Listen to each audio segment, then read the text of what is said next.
अच्छा सुनो, सब्सक्राइब करते वक्त ना घंटी बजा देना ताकि जब मैं ऑनलाइन आऊँ तो तुम्हारे फोन की भी घंटी बजे।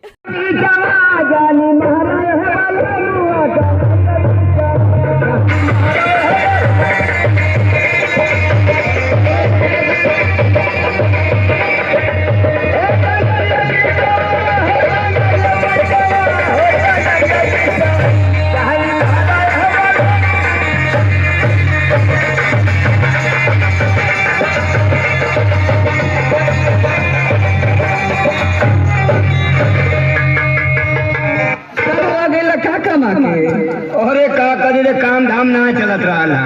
काम धंधा चलत रहा। हाँ, करी बैठ के खात रही। ए मैं कनी चल चली तनी तोरा हाल चाल ले ले, तोरे बिना हमार दिल ना लगत रहा।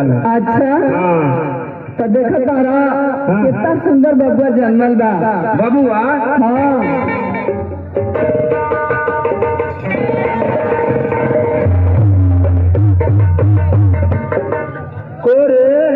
का हो ई बबुआ कहाँ से रे?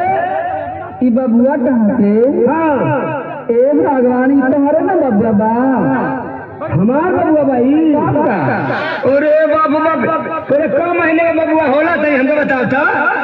क महीना में होला? क महीने में होला? सारा के नहीं मालूम कि क महीना में होला? हमारा के पता है। हाँ अरे हमार तो 3 महीना बियाह भइले भयल है। इतने 3 महीने में लड़का कहाँ से आगा लगा? लगा से नहीं, हरवा से लेके आए बक्सावा बन के बक्सावा में रख के। नहीं तो कैसे कैसे भया 3 महीना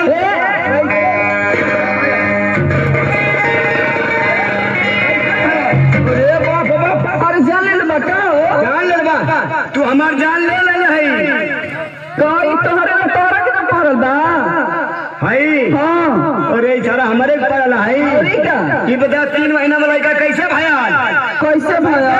3 महीना में बियाह हमारा भल 3 महीना भी हवा, तब वो 6 महीना में।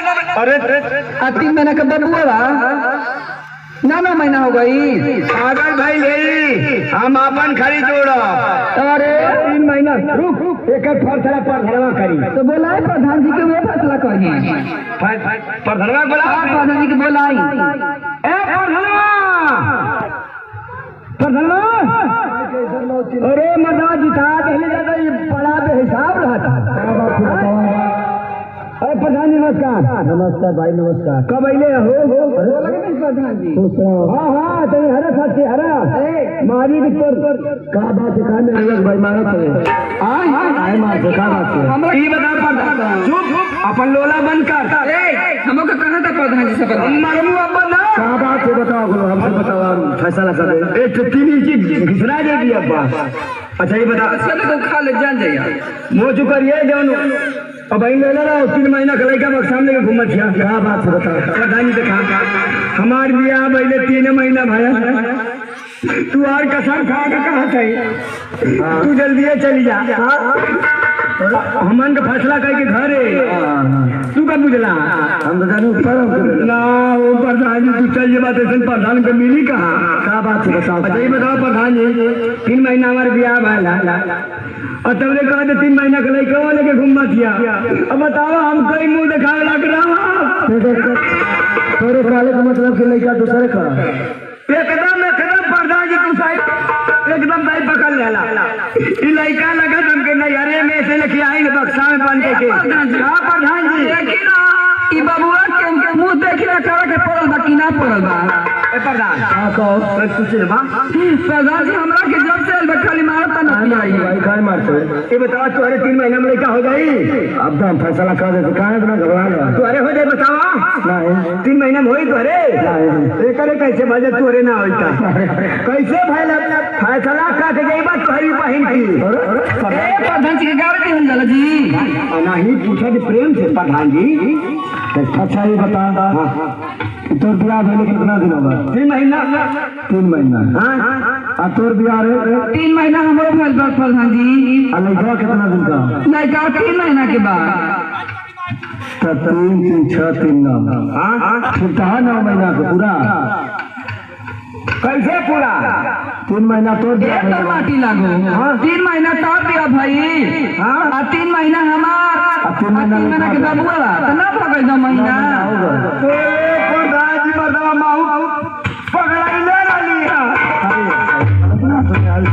शाबाश हमारा के मारता ही हम कहते शाबाश हमार बेटा ये प्रधान बड़ा जल्दी फैसला कैला मिठाई खाई लिया के शादी किया ना जमान के 12-13 हजार रुपया दिया वादा दिवा के भाई माला हमार लड़का कौन लैट्रिन में जाई कुल्ला करे सुन हां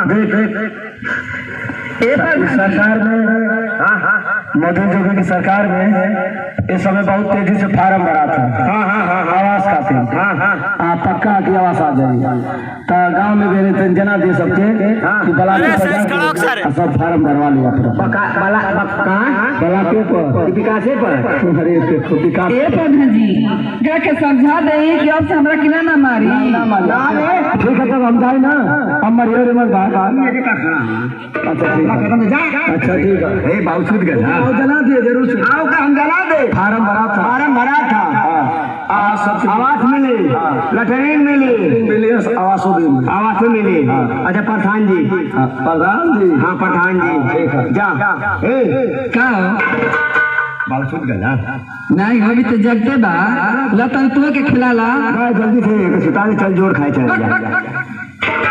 खाली हो गई अंडे बंदे बात करेला दे माऊ लेके खिला ले हेलो तोरे लइका बा ना आवा ओ लाल आवा ओ 3 महीना में पैदा आई लाल एक नाम का रखी दे अमरीश पुरी ना हो गोविंदा अरे तनी माई के गोविंदा गाड़ी दे लइका चला लड़का के जल्दी से यूरिया खिया सयान के द्वितीय साल का की यूरिया खिया के अरे धान के ऊपर बढ़ेला तीना बढ़ जाई धान के निया लाके चला बजावा आके जल्दी सुता दे हाँ ठीक बा फिर मेहनत करा 3-4 महीने